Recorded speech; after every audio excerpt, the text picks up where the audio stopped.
I am a marine scientist. I think a lot about the ocean. I've done so for my entire professional career, and I'm very passionate about it.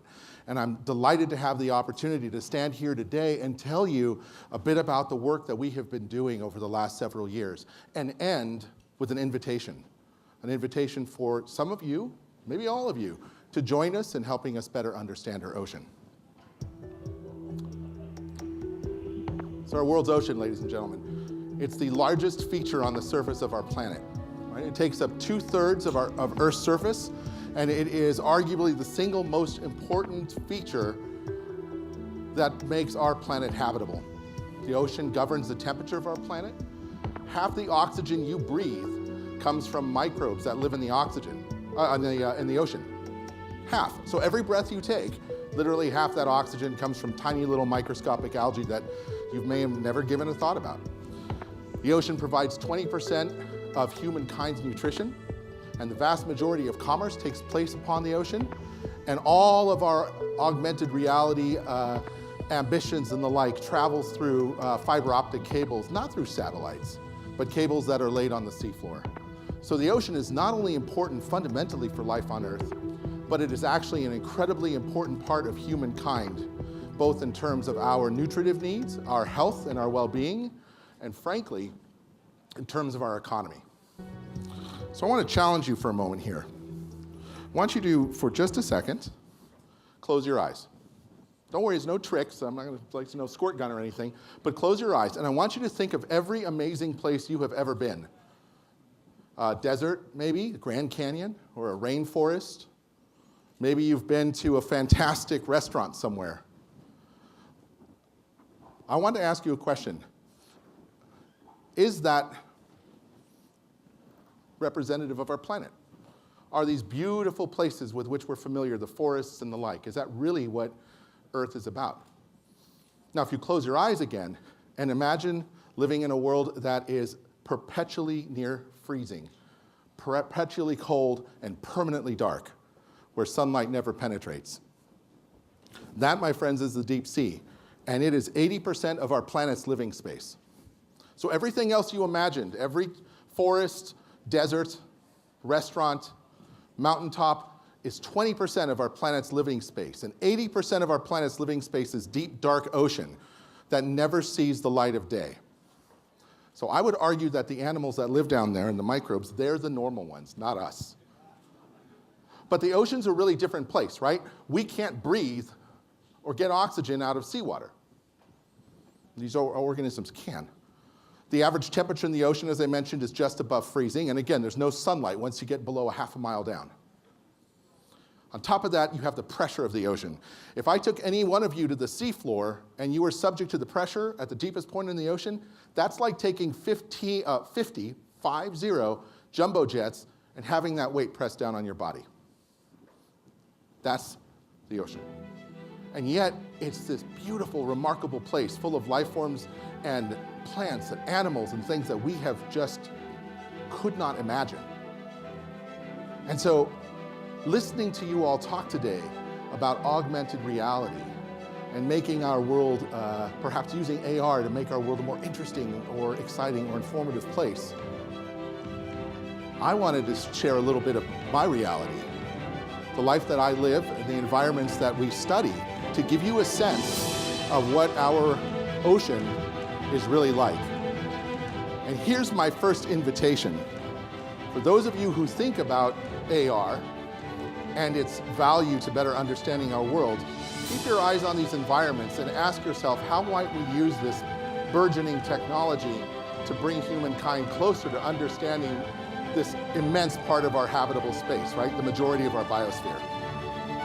But I did want to tell you about some of the more bizarre creatures that some of you may or may not have seen. These are some of the ones that John alluded to.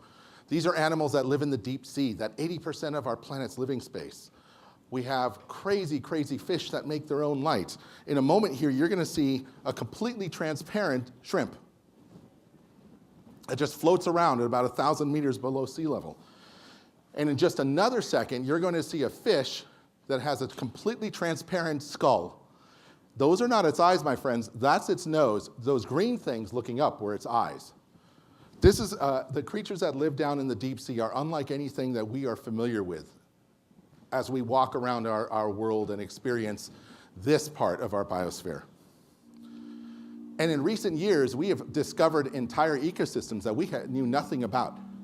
In 1979, a group of scientists discovered the deep sea hydrothermal vents. How many of you are familiar with these?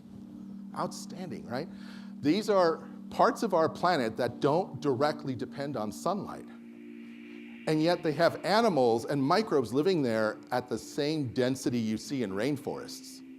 And that fundamentally changed the way we think about life, because this gave us the hope that maybe, just maybe, there were places around our solar system that have hydrothermal vents, it gave us hope that there are other places on other worlds that have ecosystems where we might find life that doesn't depend on sunlight.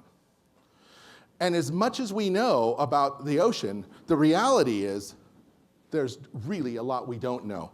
We know that there's about 2 million marine animal species right now, and probably another 18 million that we don't know about. The microbes are almost innumerable. There's 10 to the 27th microbes in our world's ocean. If I took them and strung them out like pearls on a necklace, how far do you think they'd go? Out of the solar system, you're right. They would actually cross the Milky Way galaxy, 105,000 light years. So they may be small, but they're mighty, and they run our planet, and without them, none of us would be here. And so we, in recent years, have really begun thinking about how we better interact with our ocean. And this is the question and invitation I pose to you. How does AR help us better engage with this majority of our biosphere, right? It's already being used for what I'd call marine edutainment. You can go buy a scuba mask and use AR to visualize a fake coral reef in your swimming pool. That's fantastic. People use AR on board ships to help them navigate areas of sort of thoroughfares, right? Marine traffic, right? Deal with big ships and the like. We scientists have been building undersea cabled observatories. Now get this, these are high power, high bandwidth seafloor observatories that allow us to put HD, 4K, 8K cameras down and take video constantly and in real time. And they're all around Canada, the United States, Japan, Germany, and the like. And we've invested, as a community, $310 million in this effort to better understand the deep sea. Telepresence, the use of teleconnectivity, allows us to explore our ocean in real time. This is actually a picture I took with my mobile phone of me directing seafloor sampling operations in the Caribbean while I was on JetBlue 35,000 feet over Ohio. So I was typing on my little tablet, sending that information down to the University of Rhode Island and my colleagues. It went up to a satellite, went down to the ship, and from the ship went down a fiber optic cable to the robot that was collecting the sample. That's pretty cool. Now, despite all of this, the way that we interact with our data looks like this. And I can't help get past this idea that this beautiful, vast, and complex world is just ill-served by representing the data like this. And this is my plea and invitation to you all. Can AR help us get past that? And I believe it can, whether we're talking students or scientists. The opportunities to bring the data that we collect from the seafloor and to present it in a way that allows us to interact with it, not look at it passively, not watch an 8K video on a stream and have no engagement, but maybe there's a way we can use AR to do experiments or to test problems that we might not otherwise have the answers to. That's where you all come in. And I'm interested in working with any number of you to see if we can find ways to bring the deep sea to the surface for all to see and feel. Because this is a robot on the seafloor, and I think it would be amazing to give people this experience that you're about to see. Check her out. She's taken note of this little remote robot sub. Come on. Jaws Pasha. This is the real stuff, ladies and gentlemen. And what was amazing is that they set this little autonomous submarine up so that it could withstand the jaw bites. And they figured out, actually, if they make certain noises, that the sharks come after them, day or night. Now, this is down at depth where the scientists thought, nah, no shark is going to come sneak up on us. But they were wrong. So, With that, ladies and gentlemen, I want to thank you for your time and invite you to reach out to me.